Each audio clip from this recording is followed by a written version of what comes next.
সেটি হচ্ছে বেগুন বিক্রি হচ্ছে এখানে ৩৫ থেকে ৩৪ টাকা প্রতি কেজি, সর্বোচ্চ ৩৪।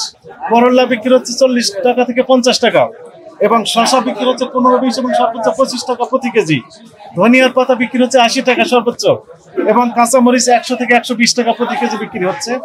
ভোক্তা অধিকার সংরক্ষণ দপ্তর মহাপরিচালক মহোদয়ের নির্দেশনায় এই বিশেষ অভিযানটি আজকে ঢাকা মহানগরীর কারওয়ান বাজারে কাঁচা বাজারে পরিচালনা করা হচ্ছে। আপনারা জানেন যে সাম্প্রতিক সময় আমরা খেয়াল করেছি যে সবজি সহ কাঁচা যে পণ্য রয়েছে সেগুলোর দাম অত্যধিক পরিমাণে বেড়ে গিয়েছে খুচরা পর্যায়ে। কেন বেড়ে গেল, এটি আসলে কি কারণে, এই নিয়ে মূলত আজকের আমাদের অভিযান। এই পাইকারি আড়তগুলোতে এসে আমাদের যে অভিজ্ঞতা সেটি হচ্ছে যে দাম এখানে অনেকটা স্বাভাবিক পর্যায়ে রয়েছে।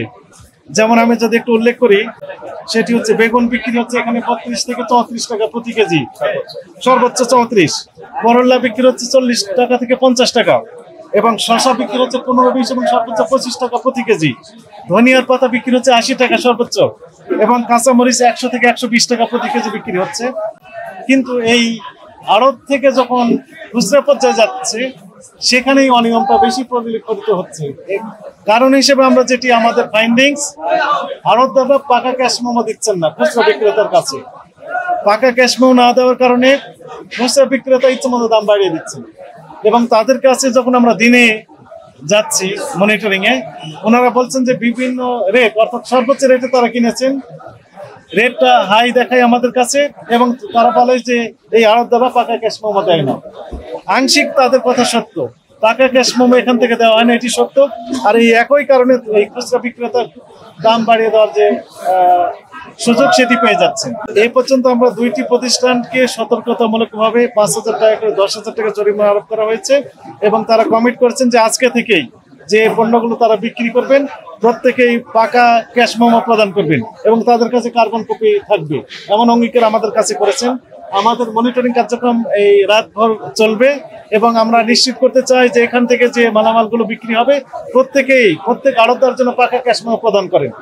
অ্যাসোসিয়েশনের যে সভাপতি সেক্রেটারি সাহেব এখন এখানে পাওয়া যাচ্ছে না, তাদেরকে আগামীকাল দিনে আমরা ডেকে নিব, এবং এই বিষয়ে আশু করণীয় কি এই বিষয়ে তাদেরকে দিক নির্দেশনা দেওয়া হবে, এবং আমাদের মহাপরিচালক মহোদয় সহ ঊর্ধ্বতন কর্তৃপক্ষের কাছে আমরা একটা প্রতিবেদন প্রদান করব।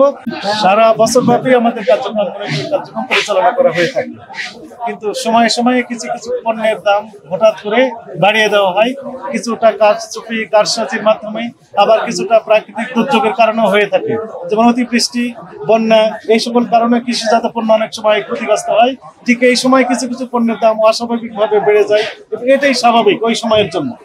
এটি একটা বিষয় রয়েছে। একই সাথে কিছু কিছু ক্ষেত্রে ব্যবসায়ীরা কিছু কারচুপির আশ্রয় নিয়ে থাকেন, এটিও সত্য। আর আপনি যেমনটি বলছেন যে আমাদের আসলে লোকবলের কি বিষয়, আমাদের জেলা পর্যায়ে একজন কর্মকর্তা এবং একজন স্টাফ আমাদের রয়েছে, সেটিও বিষয়ে আমাদের ঊর্ধ্বতন কর্তৃপক্ষ কাজ করছেন, লোকবল যেন বাড়ানো যায়, লজিস্টিক সাপোর্ট যেন বাড়ানো যায়। তো সার্বিকভাবে আমাদের যে নিরলস প্রচেষ্টা নিত্য প্রয়োজনীয় পণ্যের মূল্য যৌক্তিক, স্বাভাবিক এবং ভোক্তাগণের ক্রয় ক্ষমতার মধ্যে রাখার লক্ষ্যে সেটি আমাদের এই চেষ্টাটি অব্যাহত রয়েছে। খুচরা পর্যায়ে কিভাবে দামটা সহনীয় পর্যায়ে রাখা যায়, এই কার্যক্রমটাই আমরা পরিচালনা করছি রাত্রে এখানে আড়তদারদের মাধ্যমে। অর্থাৎ তারা যদি পাকা ক্যাশ মেমো তাদেরকে দেওয়া নিশ্চিত করতে পারি, তাহলে খুচরা পর্যায়ে তারা কোথা থেকে কিনেছে, কি রেটে কিনেছেন, এবং তারা কি রেটে বিক্রি করছেন, সেটি আমরা মনিটরিং এর মাধ্যমে আসলে আমরা মনে হয় এটি নিশ্চিত করা সম্ভব হবে।